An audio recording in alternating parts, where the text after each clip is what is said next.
Hello and whoa, who's this guy? Wow, I had that kind of effect on you? I was so shocked. I was ready to get started and announce the show, and then I see you pop up. Well, I am part of this thing, ain't I? I know, but I forgot what you look like. How have you been? You got some sun. How's Yeah, everything? I'm doing well. I'm doing well. How you doing, Steph? I'm doing really, really good. So, are That you that in that is Florida? your- that is that is your name, Stephanie, right? Still is. That hasn't changed. Are you in Florida? No, I'm in New York. I'm actually in the Bronx right now. So I just finished doing some work, and that whole community thing. Nice. I love it. I was just saying to our amazing guests that you're always doing stuff in the community. You're always out there really helping other people and sharing your knowledge to, for other people. So really awesome. I would like to ask you, so you are in New York. Have you dealt with any of the flooding and crazy stuff that's going on in Long Island at all? Oh yeah, no, there's been flash flooding. There's been trees down. It's been kind of crazy, but it's a lot of it centered in Long Island and different parts of New York. I know, like in Pennsylvania, northern Pennsylvania, and northern New Jersey, they've had really power outages. So it's really it depends on where the location is where it got hit hard. But definitely the tri-state area definitely got hit as well. Well, because I have friends in Suffolk County where I used to live. There's a whole area of the North Shore that literally roads just disintegrated, and there's a Blindberg Park, which is really well known. That lake has completely drained itself because the dam went out. So there's some crazy weather going on lately. Yeah, there was a road in Stony Brook that the whole road went out, the village of Stony Brook. So the old stomping grounds. But that was show. I mean, this has been going on for a little bit of time now. So won't you remind people about your book and the work that you do? Well, my book, Being Loved Shouldn't Hurt, is all about my story of overcoming the cycle of toxic relationships. And the big reason why I wrote it is because I wanted people to know that no matter what they've experienced, they can create something different for themselves. So I shared my story of overcoming along with other people who have overcome their cycle, and then some real tips and tools that they can use to heal as well. Well, it's a great book and you're doing such great work. And, I'm really thankful that our show has been, it's like 4 years now, I almost 4.5 years. Yeah, 4.5 years. We're still doing it. I know, it's amazing. And Kick Unhealthy Relationships to the Curb started off of just talking about unhealthy romantic relationships, but it's really done a lot of shifts in those 4.5 years, which I love. I love being able to have people from all over come and share their story of whatever that toxic relationship is for them. That's right. Every Tuesday night we start at 7 Eastern Standard Time, and we just upgraded our cable contract so we get new times and locations, new times and dates for our show in the tri-state area. So we'll announce that in the next couple of weeks. Nice, exciting stuff. You've always got Yes, something fun going on, Steve. no doubt about it. Why don't you talk about our guest tonight? Well, I'm going to just jump right in. We have an amazing guest, Cami Red, who is joining us, and she's got some really exciting stuff going on. So, toxic relationships, but she's doing more than that. And I think that this is, again, one of the reasons why we do this show is to let people know that after that relationship, there's a whole wide world out there. And I'm so excited for her to share her newest adventure. So, let's welcome Cami to the show. Hello. Hey, how are you? I'm good. How are you today? Good. Thank you for joining us today. I understand you're doing such amazing work, so thank you for joining us. Well, thank you for having me. I'm so grateful for the opportunity. Yeah. So when Cami and I first met, we were starting when I put out there into the universe, like, we're looking for guests for this wonderful show. And you came to me and said, hey, I'm currently working through my issues with toxic relationships, but I do something else. Do you want to tell me kind of where that all started, where you were at, and how things are going for you now? Okay, well, as I was explaining to you when we first met, I am actually a sustainable nutrition coach and an nutritionist and dietitian. I actually teach people how to eat properly and how to live a sustainable lifestyle. I also host a virtual summit that's called the 10 Dimensions of Wellness, where we talk about the interconnectedness of physical wellness, emotional wellness, mental wellness, and how everything plays a part with each other, and it finds balance and you find balance across your life in all of those areas.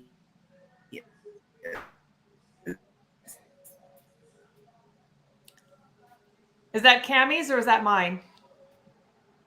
I think it might be hers right now. I was like, wait a minute, is Steve frozen too? Oh no, I'm good. I'm good. When we met, I was coming out of a very toxic and All right. I think we lost her. We'll have her back. But it's a really interesting story, and I know that we'll get Cammie back because she is the epitome of what we're talking about when it comes to what happens when you actually heal. I think sometimes when you're stuck in that toxicity, and I know that you've had this experience even with the work that you do, when you're stuck wherever you are in your life, it's hard to imagine what the rest of the world can be like once you get out of that unstuck place. Have you had that experience with your clients? Oh yeah, no, I mean, because all the work and the healing and the growth and the developing new coping mechanisms happen when you're in the throes of a toxic situation. So, then what happens when it lifts? What is the lifestyle? What's the change in routine? What's the change? What's the pivot in your thinking so that there's not a relapse or attracting to similar situations that created a toxic situation to begin with? Yeah, and I'm thinking, I'm even thinking for you, like, could you have imagined, we got Cammie back, but could you imagine really quick, Steve, when you were a kid dealing with what you dealt with, could you imagine the life you'd be living now? No, not at all. Not at all. But when I look back on it, it's the work that I'm doing now is because of that experience. So, I think that's an important message there. So we apologize. Yeah, we're back now. So welcome back. Thank you. Thank you. It's okay. I'm used to technical difficulties, so I totally understand. Yeah, we're used to technical difficulties as well, too. Yeah. All right. So what we got was, so you're a nutritionist, you help people with all that holistic stuff. And then where were you at after that? Well, what I was saying was, for the past 2 years, I've been in a super toxic and I guess I hate to use this word, but abusive relationship. It was one that kept me dormant for the past 2 years where I wasn't really working or helping people. And then when I got the gall to say, hey, I think I want to get back into what I'm doing, it just turned super bad from there. It was more so being called different names, being demeaned, told I wasn't worth anything. I was of no benefit to anybody. And those were things that I had internalized. And even though prior to me being in this relationship, I was, all over helping people, doing all kinds of things. If you Google me, you'll see I have interviews all the way back to 2009 where I was helping people with food and stuff. But for the past 2 years, you won't find anything on me. Mm-hmm. Wow. So it kept me in a place where I was, what I like to say is my partner had his foot on my neck and keeping me down so that he could feel better about himself. Mm-hmm. So after I left that situation, I didn't know what was going to happen. I actually ended up having to move back home to Atlanta, and it was almost like my life changed for the better. And I was telling Stephanie prior, I just wrote a new book called Dear Black Woman. And what it really is it was letters that I wrote to myself to come out of the situation that I was in, to rebuild my own confidence and to put me in the mindset to move forward in the same way that I had done in the past, and to still celebrate who I am and understand my worth and my power and what it is that I can do. So let me ask you, I'm sorry, because you did a lot of work in the community giving back since you said 2009, basically, and that's 11, 12, 13 years. So when this relationship began, it must have been gut-wrenching for you to give up on that based on the relationship that you just formed. So my partner lied to me in the beginning of our relationship. He made it seem as like he was coming in to be a partner, coming in to be a helpmate, coming in to assist with some of the things that I have going on. I was starting a nonprofit where I was looking to buy land in Texas to open my own ranch and farm for foster kids. I actually have a nonprofit right now called Three Kings. So instead of looking for land in Texas, since I just moved back home about 3 months ago. So this all just ended about 3 months ago. Wow. And my life has changed drastically in those 3 months. So Wow.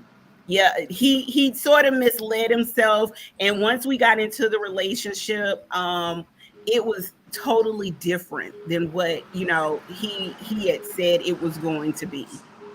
So for the oh, sorry, Steve. They love those strong, powerful women because we look good on their arm, and then they want to do everything they can to break us down. Yes, that's exactly how it went. That's exactly how it went.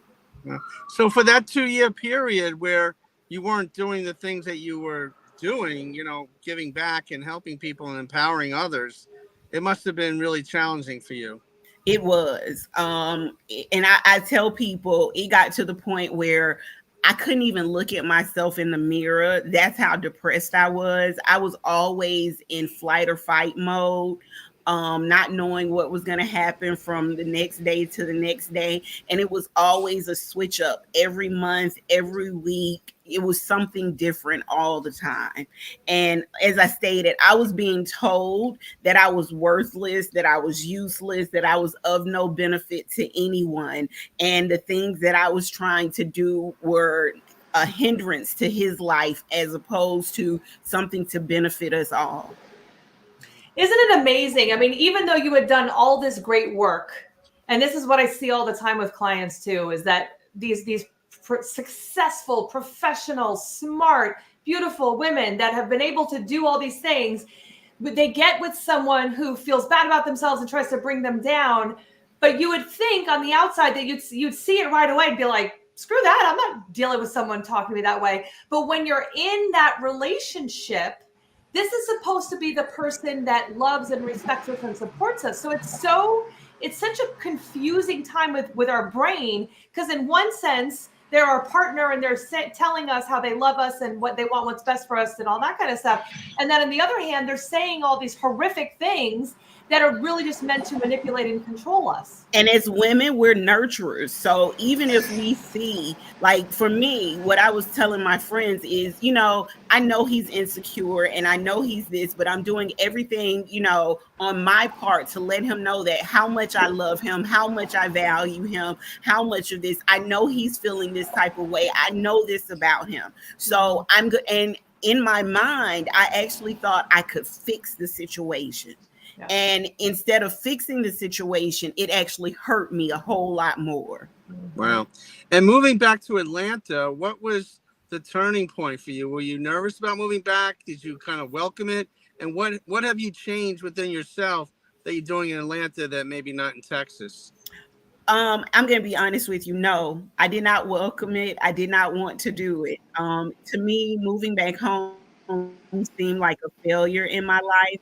So it wasn't really something that I wanted to do or something that I felt like I needed to do. My son actually called my father and told my father what was going on with me. And my dad called me and asked me one day, like, hey, what's going on? And I, as an adult, and I never wanted to involve my parents in actually what was happening in my life. But my dad was like, hey, you don't have to take that from anybody. You don't have to deal with that kind of stuff. And I think, if you're not doing this and you're not okay, you need to move back home. So in that situation, I took my parents' advice and I actually came back home and I decided, okay, when I get home, what am I going to do? Am I going to go back to being a chef? Am I going to go back to doing sustainable nutrition? But the first thing I did was I sought out a therapist and I talked to a therapist about what it is I had been through and some of the ways that I could sort of fight what had been told to me and not fix him anymore, but actually fix myself. Well, we appreciate your candidness and your honesty, and we apologize for asking a lot of personal questions. But what you're saying is so helpful to people out there. Mm-hmm. Oh, absolutely. I don't mind at all. That's actually why I came on this show, was to really tell people what it looks like on the other side of a toxic relationship, and how even if you think you're powerless within that relationship, how powerful you actually become when you let go of those things. Wow. And how it can literally happen to anyone. I mean, you were literally helping other people to heal. And then there you were in a similar situation, needing someone else to help. And I find sometimes with helpers, it's hard for us. Like I heard you say it too. It's hard for us to ask for help, even though we're the helpers. So even like you didn't want your parents to know, and they sound like amazing people. They were like, Cammie, come back. We'll take care of you. Like, what a beautiful gift to be able to get that from your parents, of that kind of support and trust and love, so that you can actually truly heal. Yeah.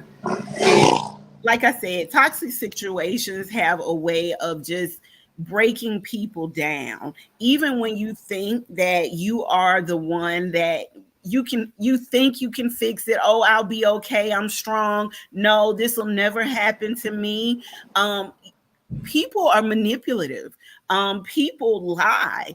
And in situations like that, it's not your fault, and it's not your responsibility to fix them. It's actually your responsibility to take care of yourself, your mindset, and work on healing yourself. And if that situation isn't pouring into you, then you actually have to leave that situation. And that's for both parties. So in a relationship, you guys should be pouring into each other. You should be feeding each other. You should be uplifting each other. And if your relationship isn't doing that for you, if you find that you're the only one pouring in love, you're the only one pouring in compassion, you're the only one pouring in support, then that's not the situation for you. Mm-hmm. Agreed. Relationships are not one-sided. Not at all. Not at all. I mean, our show, I mean, it's really a platform for stories like yours, but you pivoted and wrote a book. So talk about your book a little bit. Yes. So I'll tell you this, my book is actually a therapy assignment. My therapist gave me an assignment to write some letters to myself and talk about and tell myself who I am.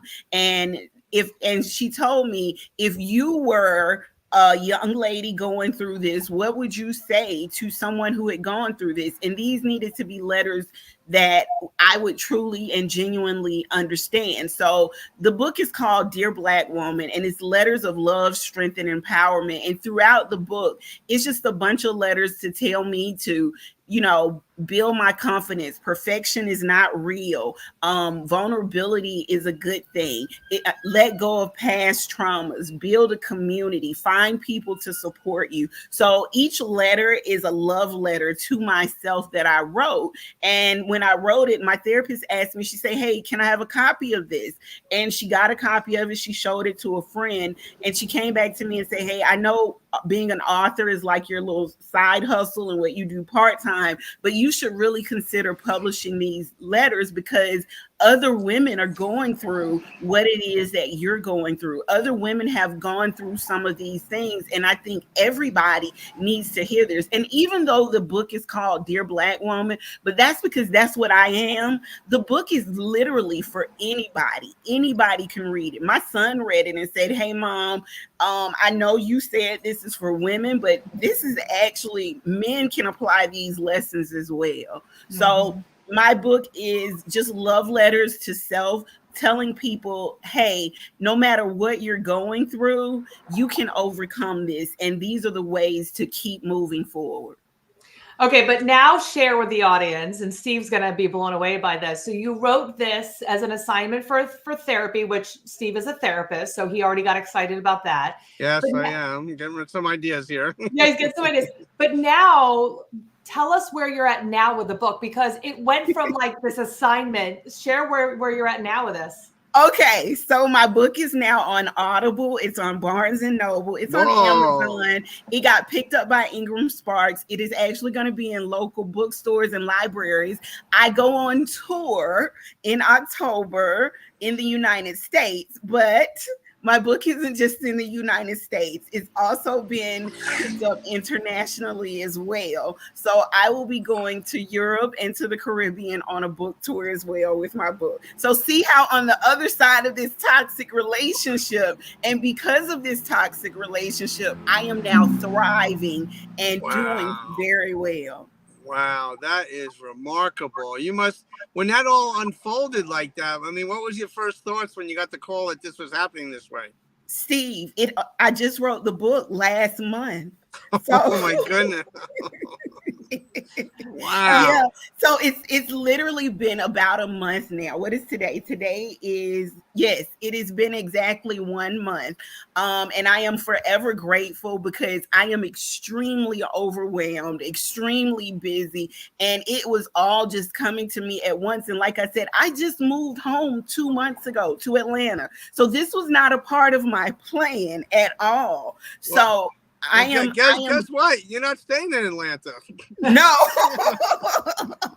not at Wow. all. I'm going on an Wow. 8-city U.S. book signing tour. We'll be hitting a couple of cities in South Carolina, North Carolina, Tennessee, Alabama, Texas, New Mexico, Arizona, and California. And then in January, we will be hosting a retreat in Martinique.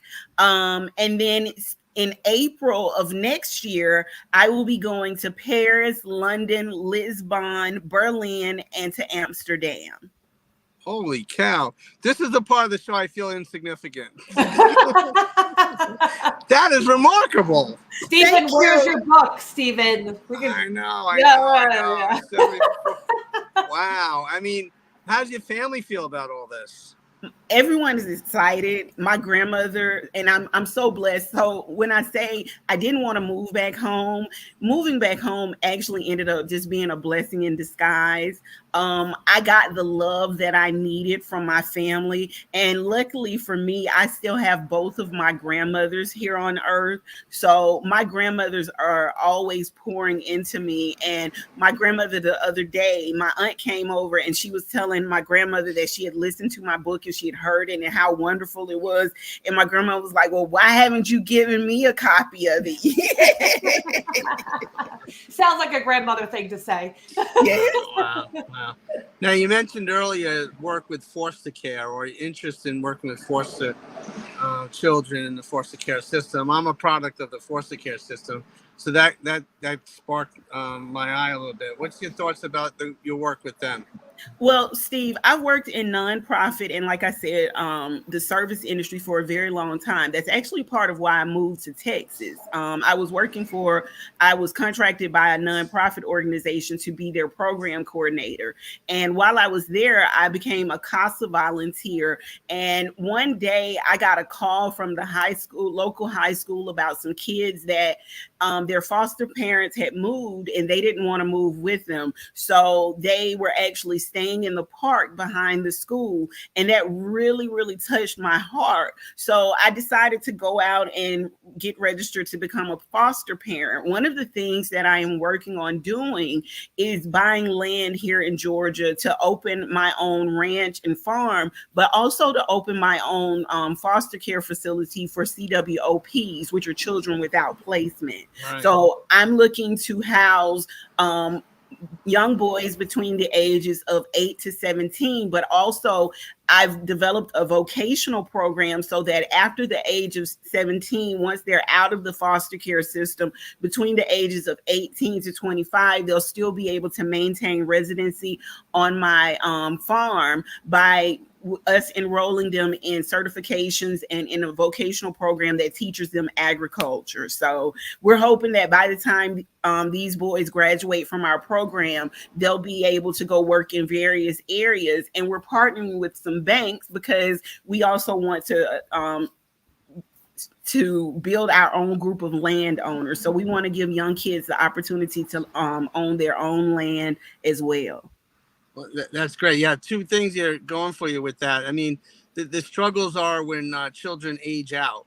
Yes. And so you got that covered at least through 25, and then working with banks and teaching them a work ethic and vocational skills that goes hand in hand. So yes. Kudos to you in that effort.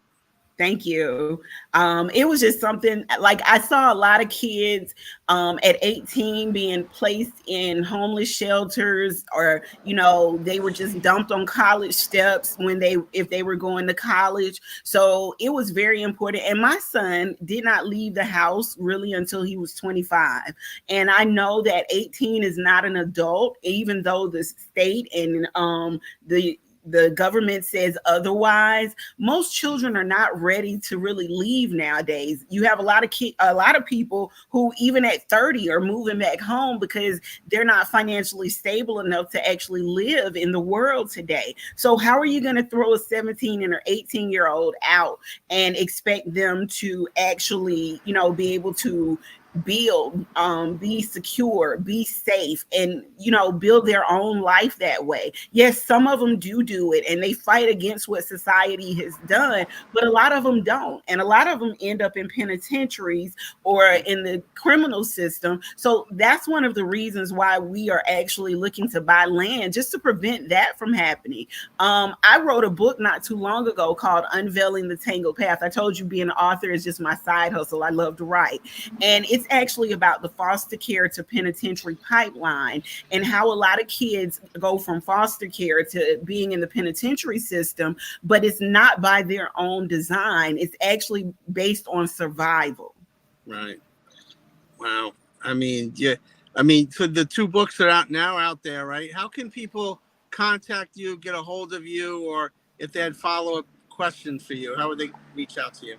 My website is CamiRed.com. You can find me on all social media at CamiRedTX, which is like the abbreviation for Texas. Awesome. My books are also on sale on my website. So there we go. Well, jump on over there, grab a copy for yourself, share it. I mean, this is beautiful, amazing work that Cammie's taken her pain and really created her power with that. So thank you for sharing your heart with us and all that great stuff. I know Steve can't wait to talk to you after the show. I can see his brain going. I know. We want to go and tour with you. How do we get to go with you? That's what I'm trying to figure this out. No, well, Steve, we'll have to talk. Yes, definitely. God bless your efforts, and God bless, you know, the things that you went through and you pivoted and how you turned things around, not just for you, for others, and the power of family. I mean, look at that. I mean, sometimes people as an adult they would shun that advice, but you took it on. You knew you had to pivot, and look what happened. God bless. That's what a story that is. Thank you guys for having me on the show tonight. I really appreciate it. Thank you so much. Thank you.